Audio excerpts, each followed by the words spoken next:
Hello everyone and welcome in a new video. और आज की इस वीडियो में हम सभी लोग पढ़ने वाले हैं ट्रांसफार्मर के बारे में। यानी कि इस वीडियो में हम ट्रांसफार्मर की एप्लीकेशन देखेंगे, ट्रांसफार्मर का डायग्राम देखेंगे, उसके बेसिक पार्ट्स देखेंगे, उसके थोड़े से हम प्रिंसिपल ऑपरेशन भी यहाँ पर देखने वाले हैं।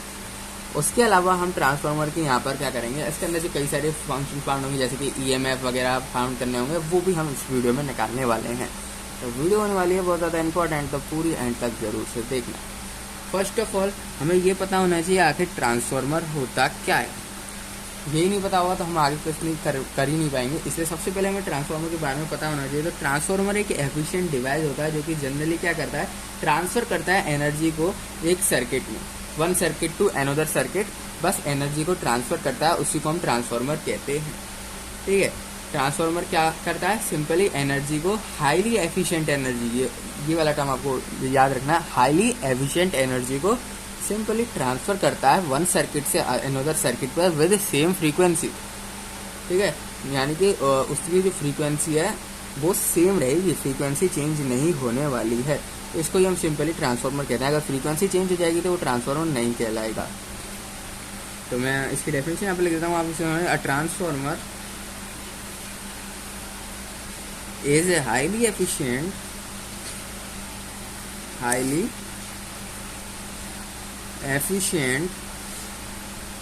static electrical device that transfers energy from one circuit to the another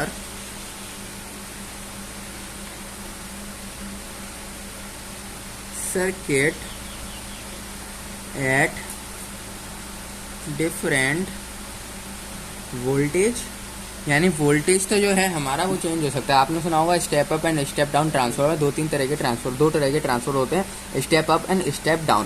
ठीक है, वो क्या करते हैं, वो सिंपली वोल्टेज को इंक्रीज और डिक्रीज करते हैं। और उनका जो फ्रीक्वेंसी लेवल होगा ना, फ्रीक्वेंसी लेवल जो है वो चेंज होगा, फ्रीक्वेंसी कांस्टेंट नहीं रहती है। आज लिखता हूँ बट एट सेम फ्रीक्वेंसी, यानी जिनकी फ्रीक्वेंसी तो आपकी कांस्टेंट रहेगी, फ्रीक्वेंसी आपकी चेंज नहीं होगी, कम ज़्यादा नहीं होगी, खाली आपका वोल्टेज जो है वो कम ज़्यादा होगा। अगर वोल्टेज ज़्यादा होता है तो इसको स्टेप अप ट्रांसफार्मर कहते हैं, अगर वोल्टेज आपका कम होता है तो इसको स्टेप डाउन ट्रांसफार्मर कहते हैं। अब बात करने वाले हैं इसके कुछ, ये तो हमने ट्रांसफार्मर के बारे में ओवरव्यू ले लिया, आखिर ट्रांसफार्मर कहते हैं किसको, होता क्या। अब इसकी कुछ एप्लीकेशंस कह सकते हैं आप, वो होती हैं। अब एप्लीकेशन क्या है, यानी कि कहाँ कहाँ यूज़ किया जाता है, क्या क्या इसके अंदर कंट्रोल्स होते हैं, वो सारी चीज़ें। तो ये हमारा ना बहुत ज़्यादा पावरफुल ट्रांसमिशन करता है। यानी कि अगर सिंपली यहाँ पर मैंने स्टार्टिंग में बताया कि एनर्जी को ट्रांसमिट करता है, अगर एनर्जी को ट्रांसमिट कर रहा है, इसका जो ट्रांसमिशन पावर है बहुत ज़्यादा हाई होगी, इसकी जो ट्रांसमिशन पावर बहुत ज़्यादा हाई होगी, एंड अप्रोक्सीमेट वोल्टेज देता है अलग अलग लेवल पे ही। क्या कह रहा हूँ, approximate voltage at different levels. मैं इसको यहाँ लिख देता हूँ, the transformer are used in power transmission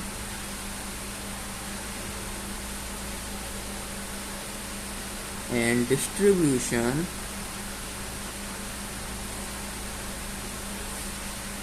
system. Simply क्या कर रहा है, डिस्ट्रीब्यूट कर रहा है पावर को अलग अलग सिस्टम्स में, to get approximate voltage at different level.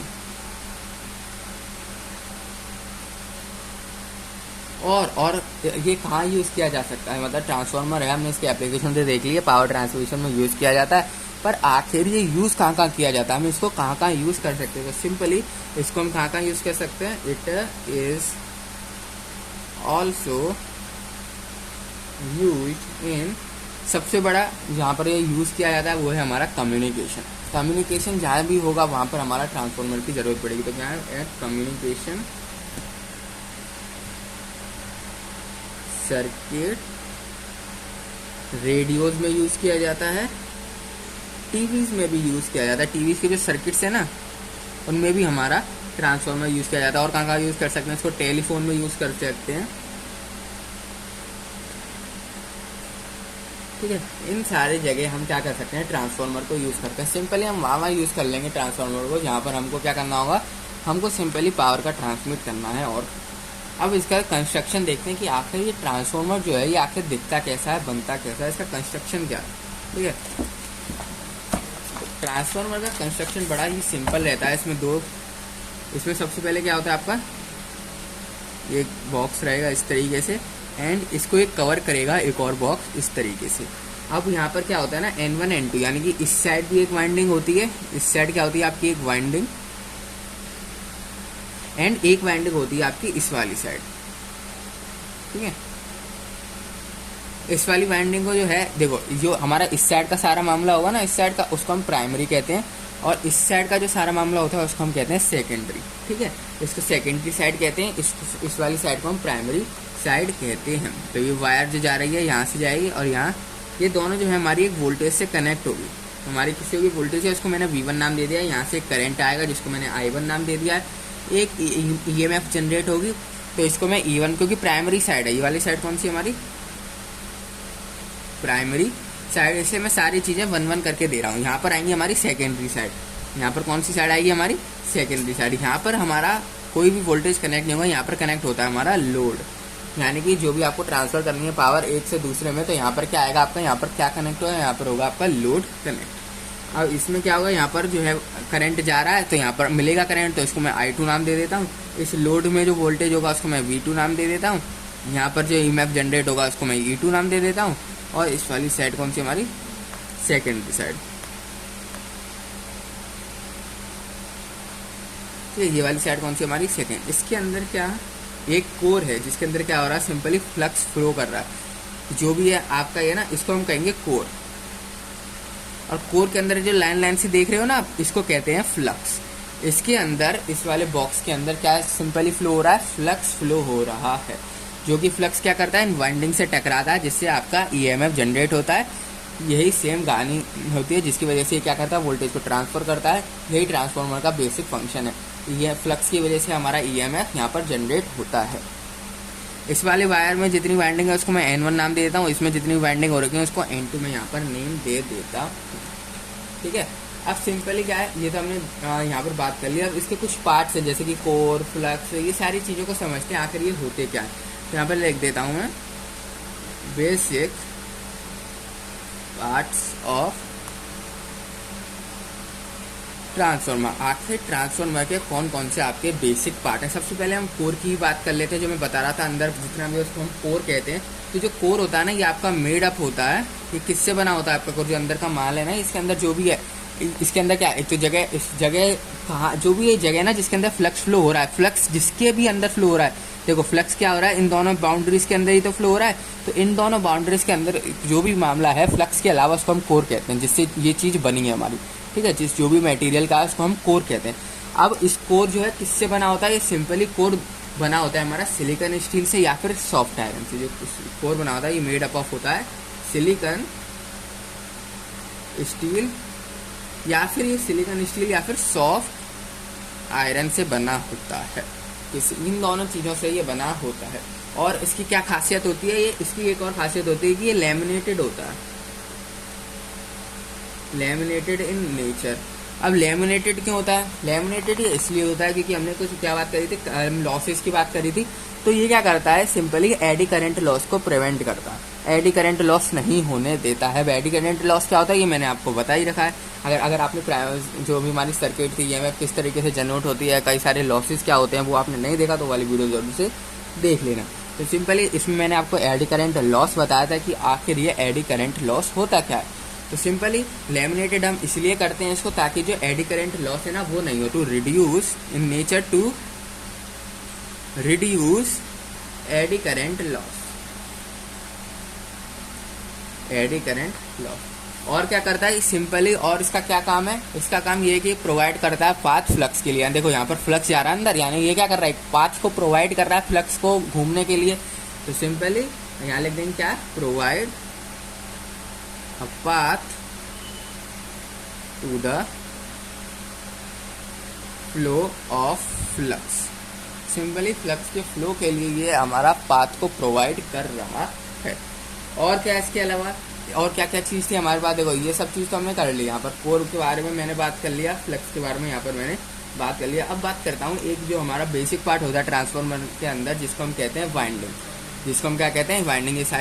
ये सारे तार देख रहे हो, इनको हम वाइंडिंग्स कहते हैं, इनको हम वाइंडिंग्स कहते हैं। तो वाइंडिंग्स मैंने आपको बता दिया, दो तरह की होती हैं, प्राइमरी एंड सेकेंड। इस साइड वाला प्राइमरी का होता है सारा, इस साइड वाला सेकेंडरी का होता है। हम बात करते हैं वाइंडिंग जो होती है हमारी दो ही तरह की होती है। मैं लिखता हूँ वाइंडिंग। वाइंडिंग जो होती है हमारी टू वाइंडिंग्स होती हैं। टू वाइंडिंग यानी कि जो तार के लपेटा है ना, ये सारी चीज़ें, इनको हम वाइंडिंग कहते हैं। तो वाइंडिंग दो तरह की होती है हमारी यहाँ पर। सबसे पहली वाइंडिंग को हम कहते हैं सिंपली यहाँ पर primary winding. Primary winding and primary winding जो होती है ना, ये वाइंडिंग कनेक्ट होती है हमारी सीधी सीधी सोर्स से। देखो यहाँ पर वोल्टेज देख रहे हो, सोर्स देख रहे हो ना, तो ये प्राइमरी वाइंडिंग क्या हो रही है, सीधी सीधी कनेक्ट है किससे, सोर्स से। जो हमारी प्राइमरी वाइंडिंग होती है ना, सीधी डायरेक्टली कनेक्टेड होती है सोर्स से। Winding connected to source, to the source. और जो हमारी सेकेंड यानी सेकेंडरी वाइंडिंग, जो हमारी सेकेंडरी वाइंडिंग होती है, ये किससे कनेक्टेड होती है हमारी, मैंने आपको बताया ये कनेक्टेड होती है हमारी लोड से। ये किससे कनेक्टेड होती है हमारी, load, connected to the load, ये हमारी कनेक्टेड होती है लोड से। तो मैंने बात कर ली वाइंडिंग की दो तरह की, primary and secondary. Primary connected होती है हमारी सोर्स से, सेकेंडरी जो है हमारी वो कनेक्टेड होती है हमारी लोड से। इसके बाद जो होता है ना, सेकेंडरी भी कई तरह की होती है। जो आपकी सेकेंडरी वाइंडिंग होती है ना, सेकेंडरी क्लासिफिकेशन आप कह सकते हो, सेकेंडरी क्लासिफिकेशन लिख देता। सेकेंडरी क्लासिफिकेशन, तो ये होती है हमारे दो तरह की। एक तो होता है HV वाइंडिंग, यानी having more number of, HV मतलब हाई वोल्टेज सिंपली, जिसमें क्या होता है अगर हाई वोल्टेज चाहिए तो आपको जो नंबर ऑफ टर्न्स है ना, नंबर ऑफ टर्न्स का मतलब है ये वाले जो देख रहे हो टर्न तार घूम रहे हैं इसके ऊपर, ये ज्यादा होने चाहिए। अगर आपको हाई वोल्टेज की जरूरत है ना, हाई वोल्टेज बनाना है आपको ट्रांसफार्मर में, तो आपकी नंबर ऑफ वाइंडिंग जो सेकेंडरी साइड है ना, वो होनी चाहिए ज्यादा। अगर वो वाइंडिंग्स हमारी कम होंगी ना, तो हमारा हाई वाइंडिंग उसको हम नहीं कह सकते। तो हाई वाइंडिंग उसको हम जब ही कहेंगे जब having more number of turns. Secondary आता है हमारा लो वाइंडिंग। लो वाइंडिंग क्या होता है, जिसमें होता है हमारा कम नंबर ऑफ टर्न, ज्यादा नंबर नहीं, कम होते हैं। Having less number of turns, ठीक है, जिसमें जो हमारे नंबर ऑफ टर्न्स होते हैं वो होते हैं हमारे लेस। इसके बाद हम बात करने वाले हैं यहाँ पर प्रिंसिपल ऑपरेशन के बारे में। अब क्या मैं बात करने वाला हूँ, प्रिंसिपल ऑपरेशन के बारे में, कि आखिर इसके अंदर ऑपरेशन यानी जो भी फंक्शन होते हैं वो आखिर होते किस तरीके से हैं। सिंपल प्रिंसिपल ऑपरेशन यानी जो भी इसके अंदर काम चल रहा है, जो भी इसके अंदर फॉर्म हो रहा है, जो भी हमारा इलेक्ट्रोमैग्नेटिक इंडक्शन हो रहे हैं, जो भी हमारी चीज़ें अंदर फॉर्म हो रही है, वो आखिर हो किससे रही हैं, क्या क्या चीज़ें हो रही हैं, वो हम देखने वाले हैं। तो फर्स्ट ऑफ ऑल ये जो ऑपरेशन है ये दो बेसिक प्रिंसिपल पे वर्क करता है। जो हमारा ट्रांसफार्मर है ना, ये सिंपली क्या करता है, in the operation of a transformer two basic principle are involve. अब कौन कौन से हमारे दो प्रिंसिपल होते हैं, सबसे पहले आता है इलेक्ट्रोमैग्नेटिज्म एंड दूसरा होता है हमारा electromagnetic induction. First of all हमारा क्या आता है, इलेक्ट्रोमैग्नेटिज्म। सिंपल ये क्या स्टेट करता है, तो मैंने आपको बता रखा है इलेक्ट्रोमैग्नेटिज्म क्या होता है, इलेक्ट्रोमैग्नेटिज्म, मैग्नेटिक इंडक्शन क्या होता है, ये सब मैंने आपको पहले ही बता रखा है। मैं शॉर्ट में बता दूं, सिंपली ये स्टेट यही करता है, जो आपका इलेक्ट्रिक करंट होता है ना, वो प्रोड्यूस होता है मैग्नेटिक फील्ड। ये क्या सिंपली स्टेट करता है, that an electric current is produced in a magnetic field. Magnetic field होगी तो इलेक्ट्रिक करंट आपका प्रोड्यूस हो जाएगा। सिंपल बात। क्या बोल रहा है ये, क्या बोलता है, क्या स्टेट करता है, state that an electric current is produced a magnetic field. यानी मैग्नेटिक फील्ड अगर इसके अंदर क्या है, हमारा ट्रांसफार्मर के अंदर मैग्नेटिक फील्ड जनरेट हो रही है, तो उसके अंदर इलेक्ट्रिक करंट भी यानी करंट भी फॉर्म होगा। अगर मैग्नेटिक फील्ड है तो करंट आपका जरूर से फॉर्म होगा, यही कहता है हमारा इलेक्ट्रोमैग्नेटिज्म। दूसरा जो था हमारा प्रिंसिपल वो क्या है, electromagnetic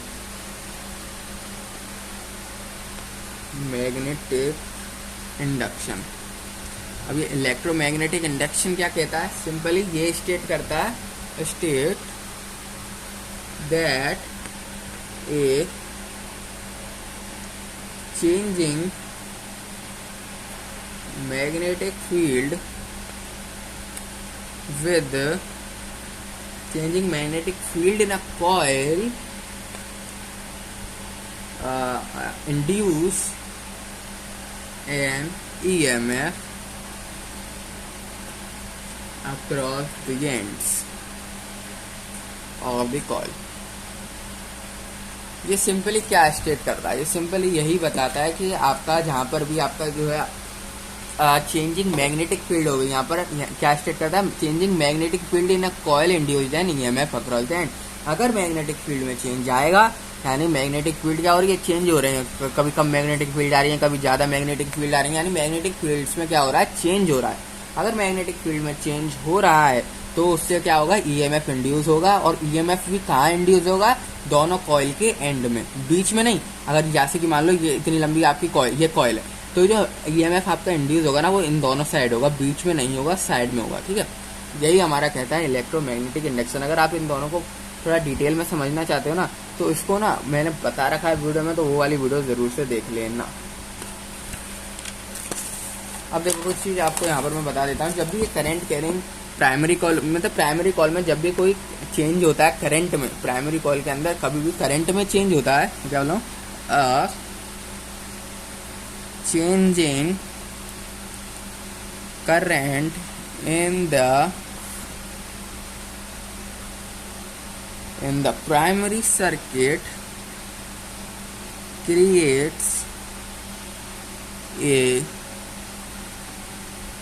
changing magnetic field that produce flux. Simply अपना बात समझ में आ गई। जब भी आपका चेंज होगा करंट प्राइमरी सर्किट में, और कभी भी करंट चेंज होगा, तो वो सिंपली क्या क्रिएट कर देगा, एक मैग्नेटिक फील्ड, जो कि आपका क्या प्रोड्यूस करेगी, फ्लक्स प्रोड्यूस करेगी। सिंपली वही हो रहा है। अगर करंट चेंज होगा, मैग्नेटिक फील्ड जनरेट हो जाएगी, मैग्नेटिक फील्ड जनरेट हो जाएगी तो आपका फ्लक्स जनरेट हो जाएगा।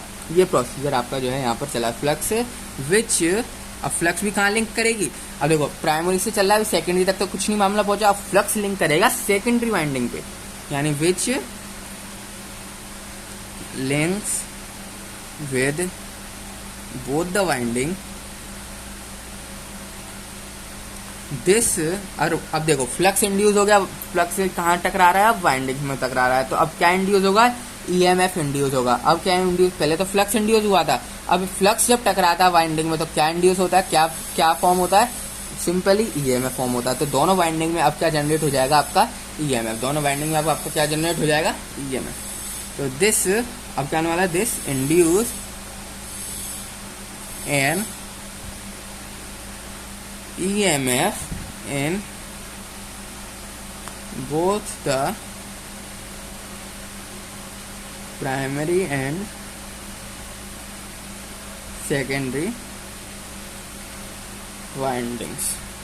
ठीक है, सिंपल सी बात है। जब भी करंट चेंज होगा प्राइमरी में, अगर आपका करंट चेंज हो रहा है, जिसकी वजह से क्या क्रिएट हो जाएगी, आपकी मैग्नेटिक फील्ड क्रिएट हो जाएगी। मैग्नेटिक फील्ड क्रिएट होगी तो वो फ्लक्स क्रिएट कर देगी। फ्लक्स आगे जब आपका फ्लक्स जो है टकराएगा वाइंडिंग्स में, तो ईएमएफ इंड्यूस होगा। फाइनली हमको क्या इंड्यूस करना है, ईएमएफ इंड्यूस करना है। अब देखो, अगर आपका जो है ना, हमने नंबर ऑफ टर्न्स की बात करी थी, N1 यानी प्राइमरी में जितने गोले लगेंगे, N2 यानी कि सेकेंड में जितने गोले लगेंगे। अगर आपका जो प्राइमरी के गोले यानी कि डायग्राम ये रहा, अगर आपका यानी कि ये वाला N1 की अगर ये ज्यादा है, यानी इसमें ज्यादा वाइंडिंग है और इसमें कम वाइंडिंग है, इसमें तार ज्यादा लपेटे हुए हैं, इसमें तार ज्यादा लपेटे हुए हैं, इसमें तार कम लपेटे हुए हैं, तो इसको हम कहेंगे step down transformer.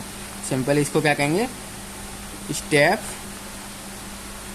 Down transformer. इसको हम क्या कहेंगे, स्टेप डाउन। यानी ये क्या करेगा, स्टेप डाउन करेगा, यानी कम करेगा आपके वोल्टेज को। ये वोल्टेज को बढ़ाएगा नहीं, ये वोल्टेज को करने वाला है आपके कम। अगर इसके अलावा अगर N2 जो है हमारा वो स्मॉलर हो, सॉरी N1 जो है हमारा स्मॉलर होगा N2 से, तो इसको हम कहेंगे स्टेप अप ट्रांसफॉर्मर। तो ये क्या करेगा, सिंपली वोल्टेज को इंक्रीज करेगा। ऑफ कोर्स सी बात है, ट्रांसफॉर्मर खाली वोल्टेज को इंक्रीज डिक्रीज करता है, पावर को ट्रांसफर करता है। अगर N1 की वाइंडिंग ज़्यादा होगी तो स्टेप डाउन कहलाएगा, अगर N2 की वाइंडिंग ज़्यादा होगी तो स्टेप अप कहलाएगा। बात यहाँ पर जाती है खत्म। अब जो EMF भी इंड्यूस होगा, अब EMF की इक्वेशन क्या होगी हमको ये तो पता नहीं। हमें बोला कि EMF फाइंड आउट कर दो ट्रांसफार्मर के अंदर, हम EMF फाइंड आउट करने बैठ भी जाएं, पर हमको यही नहीं पता कि इसकी इक्वेशन क्या है, कौन सा फॉर्मूला कहाँ लगाना है, तो वो सारी चीज़ें कहाँ से मिलेंगी। तो अब हम नेक्स्ट हेडिंग डालेंगे EMF equation of a transformer. EMF equation of a transformer. तो सबसे पहले इसके लिए ना आपको कुछ चीज़ों की जरूरत पड़ेगी। लेट सपोज कर लो V1 जो है आपका बी द सप्लाई वोल्टेज, जो यहाँ से सप्लाइंग चलेगी ना, इसको मैंने V1 कंसीडर किया। सिंपली मैं इनको नेमिंग दे रहा हूँ, supply voltage given to a primary winding. ठीक है, कहाँ से आ रही है हमारी प्राइमरी वाइंडिंग। इसके बाद जो है हमारा करंट, अब आई प्राइमरी वाइंडिंग एंड करंट को हम सिंपली यहाँ पर आई से डिनोट कर रहे हैं, will flow, current will flow in the primary side, primary current flow का आपका प्राइमरी साइड में, and the flux will induce side and let the flux को हम सिंपली यहाँ 5 से डिनोट कर रहा हूँ, flux produce in the winding. देखो सिंपली मैंने यही तो चीज लिखी थी, कहाँ पर लिखी थी, circuit create and changing magnetic field. देखो ये वाली चीज जो मैंने यहाँ पर लिखी थी, सिंपली क्या बताया था मैंने आपको, सबसे पहले करंट चेंज होता है, जिसकी वजह से प्राइमरी कॉइल में करंट चेंज होगा, जिसकी वजह से मैग्नेटिक फील्ड इंड्यूस होती है, मैग्नेटिक फील्ड इंड्यूस होगा, इससे जब फ्लक्स फॉर्म होता है, जब फ्लक्स वाइंडिंग से टकराता है, तो जिसकी वजह से EMF यहाँ पर इंड्यूस होता है। सिंपली वही, अभी EMF तक नहीं पहुंचे, अभी हम सिंपली फ्लक्स तक पहुंचे। अब मैं फ्लक्स तक क्यों पहुंचा हूँ, देखो इतनी की हम इक्वेशन लिख सकते हैं। तो इसकी इक्वेशन क्या होगी, पाई एम साइन ओमेगा टी, इसको आप इक्वेशन नंबर 1 नाम दे दो। सिंपली मैंने फ्लक्स की यहाँ पर क्या लिख दी, इक्वेशन लिख दी है।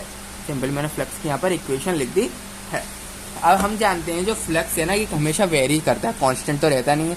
फ्लक्स हमारा वेरिएबल करता, वेरी करता है, मतलब अलग अलग चेंज होता रहता है, कांस्टेंट तो रहता नहीं है। तो since we know that the flux is variable in nature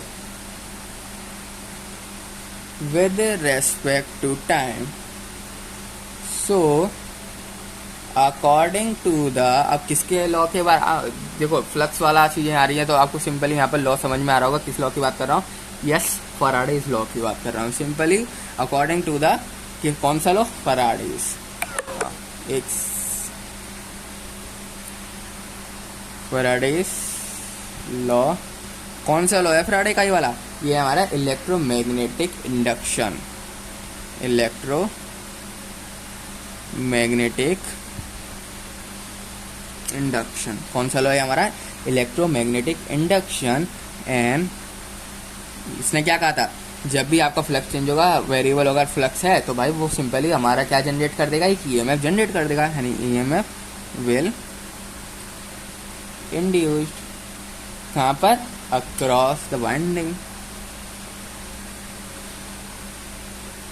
अब उस EMF को हम लिखेंगे कैसे, यानी EMF will be written as, which is written as, उसको हम किस तरीके से लिख सकते हैं, E is equal to minus N D phi by sorry dt। तो इसको आप इक्वेशन नंबर 2 नाम दे दो। सिंपली n यहाँ पर क्या है, ये तो फ्लक्स है, आपको सीधी सीधी बात समझ में आ रही है। n यहाँ पर क्या है हमारा नंबर ऑफ टर्न्स, और e यहाँ पर क्या है EMF। ठीक है, EMF को हम स्मॉल e से यहाँ पर डिनोट करते हैं। अब क्या सिंपली करना है, आपको सब्सटीट्यूट करनी है वैल्यू, जो हमारी फाई की वैल्यू थी ना, जो हमने इक्वेशन 1 लिखी थी, फाई की वैल्यू ये, इस इक्वेशन ये वाली वैल्यू को आप सिंपली हमें पुट करना है इसके अंदर, सेकेंड इक्वेशन में। सिंपली क्या कर रहे हैं हम, substituting the value of phi from, कहाँ से equation, from equation one, equation one की जो फाई की वैल्यू है उसको यहाँ पर हम सब्सटीट्यूट कर रहे हैं, यानी कि वो वाली जो वैल्यू है ना हमारी फाई की, उसको हम यहाँ सिंपली पुट कर रहे हैं। अब हमारी जो इक्वेशन बनेगी वो कैसी बनेगी, N D by D T phi M, जो बन जाएगा हमारा साइन, क्या थी हमारी उसकी value, phi M sine omega T, phi M sine omega T. अब देखो phi M sine omega T भी है डी टी, अगर मैं इसको टाइम के रेस्पेक्ट में डिफरेंशिएट कर दूं, अगर मैं क्या कर रहा हूँ डी बाई डी टी है सिंपली डिफरेंशिएट कर दूं विद रेस्पेक्ट टू टाइम, तो क्या बनने वाला है हमारा ये माइनस एन, फाई एम तो देखो कांस्टेंट है तो ये बाहर आ जाएगा, इसका कोई मतलब ही नहीं है, रूल ही नहीं, फाई एम कांस्टेंट है ना, कांस्टेंट तो थोड़ी डिफरेंशिएट होगा, वो बाहर आ जाएगा। साइन ओमेगा टी है, साइन ओमेगा टी और टाइम के रेस्पेक्ट में करना है मेरे को, तो साइन ओमेगा टी का बताओ क्या होता है, of course cos omega T, cos omega T, sign omega T का डिफरेंशिएशन कॉस ओमेगा टी। तो जो हमारी ई की वैल्यू वो कितनी निकल के आएगी, minus N phi M cos omega T. जो हमारी ईएमएफ की वैल्यू निकल के आई, ईएमएफ की इक्वेशन निकल के आई, या ईएमएफ का आप कह सकते हो जो भी हमारी वैल्यू निकल के आई है वो क्या है हमारी, E is equal to minus का N phi M cos omega T. ठीक है, अब आप इसको जो है क्या है, जो आपकी ईएमएफ की वैल्यू आई है, अब उसमें देखो एक और चीज कर सकते हैं, अब उसने बोल दिया एंगल वगैरह दे दिए हमको, अब उसने क्या दे दिया, एंगल वगैरह दे दिए, तो क्या करना पड़ेगा आपको, इसमें तो एंगल है नहीं, क्या बोल दे कि आपको फाई की मतलब आपको एंगल दे दिया, सपोज कर लो आपको एंगल दे दिया, तो फिर आप क्या करोगे, इसमें तो एंगल का कोई नामो निशान नहीं है। अगर उसने एंगल दे दिया तो सिंपली आपको कुछ नहीं करना है, इसको आप एन डब्ल्यू भी लिख सकते हो, ठीक है, windings, number of winding, N W लिख दो, नंबर ऑफ वाइंडिंग, इससे आपको ज़्यादा क्लियर होगा। तो एन डब्ल्यू लिख देना, number of windings, phi M लिख देना इसको, और साइन फाई एम, इसका मतलब है maximum value of flux. Phi M का मतलब क्या होता है, सिंपली यहाँ पर मैक्सिमम वैल्यू, यानी जो भी आपकी फ्लक्स जनरेट होगी ना, उस फ्लक्स की मैक्सिमम वैल्यू कितनी है, सबसे ज़्यादा वैल्यू, सबसे ज़्यादा वैल्यू। अगर आपको ना कभी कभी बोल देता है the highest value of flux इस क्वेश्चन में, तो आप समझ जाना वो फाई एम बता रहा है, मेरे को फाई नहीं बता रहा है, मेरे को फाई नहीं बता रहा, फाई एम बता रहा है, हाईएस्ट वैल्यू मैक्सिमम वैल्यू बोले तो, ठीक है। साइन, अब इसको मैं क्या कर सकता हूँ, कॉस ओमेगा टी को कुछ इस तरीके से लिखता हूँ, sine pi by two minus omega T लिख सकता हूँ ना, साइन कॉस ओमेगा टी को sine pi by two minus omega T, अब कौन सी बातें लिख सकता हूँ, हमने पढ़ा है 10th-12th में। तो इसको क्या करेंगे, सिंपली माइनस का, अब देखो इसको माइनस यहाँ से कॉमन ले लो, यहाँ से माइनस कॉमन ले लो, जिससे की वजह से क्या होगा, ओमेगा टी पहले आ जाएगा, पाई बाई टू बाद में आ जाएगा, और उस माइनस का क्या करेंगे हम, प्लस पॉजिटिव वैल्यू आ जाएगी हमारी, तो एन डब्ल्यू फाई एम, इसका क्या हो जाएगा हमारा sign omega T minus pi by two. अब इन दोनों में से कौन सा फॉर्मूला आपको यूज़ करना हो, कौन सा, अगर आपको पॉजिटिव वैल्यू चाहिए तो नीचे वाला यूज़ कर लेना, नेगेटिव वैल्यू चाहिए तो ऊपर वाला यूज़ कर लेना, और कॉस ओमेगा टी में ये सॉल्व करना तो ये वाला सॉल्व करना, अगर साइन के थ्रू सॉल्व करना तो आप नीचे वाला सॉल्व करना, ठीक है, जिसकी वजह से आपका आंसर बहुत ज़्यादा ही सही आने वाला। इसके बाद ना बात करते हैं, जो आप ये तो हमने बात कर ली, जो भी ईएमएफ हमारा निकला, ये तो हमारा ईएमएफ निकला है। अगर मेरे को जानना है कि मैक्सिमम ईएमएफ, यानी सबसे ज़्यादा ईएमएफ कितना, मैक्सिमम वैल्यू कितनी है इंड्यूस ईएमएफ की, यानी कि मैक्सिमम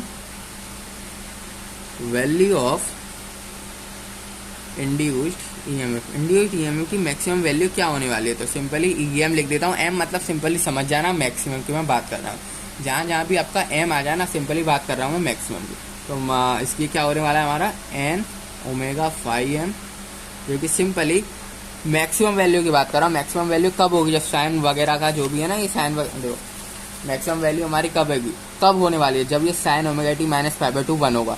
अगर साइन की मैक्सिमम वैल्यू क्या होती है, साइन की मैक्सिमम वैल्यू होती है हमारी 1, साइन की कितनी होती है मैक्सिमम वैल्यू 1, यानी कि मैक्सिमम की फाइंड कर रहा हूँ तो सब चीज़ें मेरे को मैक्सिमम कंसीडर करनी पड़ेंगी। तो मैं जानता हूँ साइन की मैक्सिमम वैल्यू होती है 1, अगर मैं इसकी जगह 1 पुट कर दूँ तो N W N phi M बचेगा, वही सेम चीज़ मैंने यहाँ पर लिखी है, एन डब्ल्यू फाई एम। अब हम जानते हैं एन डब्ल्यू यानी नंबर ऑफ टर्न्स वगैरह किस तरीके से, फॉर्मूला जानते हैं हम 2 पाई एफ एन फाई एम, आप ये भी लिख सकते हो यहाँ पर, ठीक है, 2 पाई एफ एन फाई एम। तो ये हमारी निकल के आती है मैक्सिमम। अब मेरे को मैक्सिमम, ये तो देखो ठीक है, मैक्सिमम के लिए यहाँ पर आप इतना ही काफ़ी है, मैक्सिमम के लिए यही होती है हमारी मैक्सिमम इंड्यूस एमएफ की value, N W phi M, या फिर आपको फ्रीक्वेंसी वगैरह दे रखी है, फ्रीक्वेंसी और नंबर ऑफ टर्न्स दे रखे हैं, और आपसे पूछ रहा है कि भाई मैक्सिमम ईएमएफ की वैल्यू बता दो मेरे को, नंबर ऑफ टर्न्स दे रखे हैं एंड फ्रीक्वेंसी, तो आप ये वाला फॉर्मूला यूज़ कर लेना, फ्रीक्वेंसी वगैरह नहीं दे रखी तो ये वाला फॉर्मूला यूज़ कर लेना। इसके बाद आता है हमारा आरएमएस वैल्यू भी होती है भैया एक तरह की, तो ये बताओ कि आरएमएस वैल्यू क्या होगी, RMS value of induced EMF will be, यानी इंड्यूस्ड ईएमएफ की आरएमएस वैल्यू क्या होने वाली है। तो आरएमएस वैल्यू के लिए हम जानते हैं क्या होती है, जो भी आपकी मैक्सिमम वैल्यू होती है ना उसका √2 कर दो, जो भी आपकी मैक्सिमम वैल्यू होती है उसका √2 कर दो। हम जानते हैं कि मैक्सिमम वैल्यू क्या है हमारी इंड्यूस्ड ईएमएफ की, ये वाली जो हमने अभी अभी फाइंड आउट करी है, क्या है हमारी 2πfn/m/√2, ठीक है, ये होती है हमारी मैक्सिमम। अब इसको ये कहलाता है हमारा आरएमएस वैल्यू, क्योंकि हमसे कभी कभी बोलता है √2 वैल्यू फाइंड कर दो ईएमएफ की। सिंपली कुछ नहीं करना, आपकी जो मैक्सिमम वैल्यू होगी ना ईएमएफ की जो मैक्सिमम वैल्यू होगी उसको √2 से डिवाइड कर दो। या फिर आप इतना नहीं कर पा रहे भाई, कैलकुलेटर भी नहीं है आपके पास, तो सिंपली कुछ नहीं, आप एक चीज याद कर लो, आप 4.44 FN/m, ठीक है, FNNA, ठीक है, तो ये याद कर लो, इन दोनों से कोई याद कर लो। मैंने इसको सॉल्व करके बता दिया, सिंपली √2 का डिवाइड कर दिया तो 404.44 FN/m। सिंपली मैंने पाई को और 2 को डिवाइड कर दिया √2 से, तो मेरा ये निकल के आया। और याद रखना ईएमएफएस की जो यूनिट होगी वो होती है हमारी वोल्ट्स। ईएमएफ है इसलिए इसकी यूनिट क्या होती है हमारी वोल्ट्स होती है। इसकी यूनिट याद से रखना अपने दिमाग में, यूनिट इसकी होती है हमारी वोल्ट्स। इसके बाद ना हम बात करते हैं प्राइमरी साइड की। अगर ये बोले कि प्राइमरी साइड की ईएमएफ कितनी है वो मेरे को बताओ, सेकेंडरी साइड की ईएमएफ कितनी है वो मेरे को बताओ। तो फॉर प्राइमरी लिख दें, अगर प्राइमरी साइड की ईएमएफ आपको फाइंड आउट करना है तो सिंपली वो होती है हमारी 4.44 FN/m, ठीक है। यहाँ पर N1 आ जाता है, यानी नंबर ऑफ वाइंडिंग N1, यानी पहले वाले उसमें कितनी वाइंडिंग है उसका मल्टीप्लाई कर दो। अगर आपको फॉर सेकेंडरी चाहिए यानी E2, सिंपली 4.44, फॉर्मूला तो वही है, सिंपली N लिखा है ना यहाँ पर, प्राइमरी के लिए 1 लगा दो, यानी प्राइमरी वाली साइड कितनी वाइंडिंग है, और 2 लगा दोगे तो सेकेंडरी वाली साइड कितनी वाइंडिंग है। इससे आपका क्या हो जाएगा, दोनों वाली प्राइमरी की भी निकल आई, सेकेंड की भी आपकी निकल आई यहाँ पर ईएमएफ। तो इस वीडियो में इतना ही, मैंने आपको ईएमएफ बता दिया, ईएमएफ किस तरीके से निकाला जाता है, मैक्सिमम वैल्यू क्या होती है ईएमएफ की, √2 वैल्यू क्या होती है ईएमएफ की, ईएमएफ आखिर निकलता कैसे है ट्रांसफार्मर के अंदर, तो वो सारी चीज़ें हमने इस वीडियो में देख ली। तो वीडियो अच्छी लगी तो वीडियो को लाइक और चैनल को सब्सक्राइब जरूर से कर देना। मिलते हैं आप सभी लोगों से नेक्स्ट वीडियो में।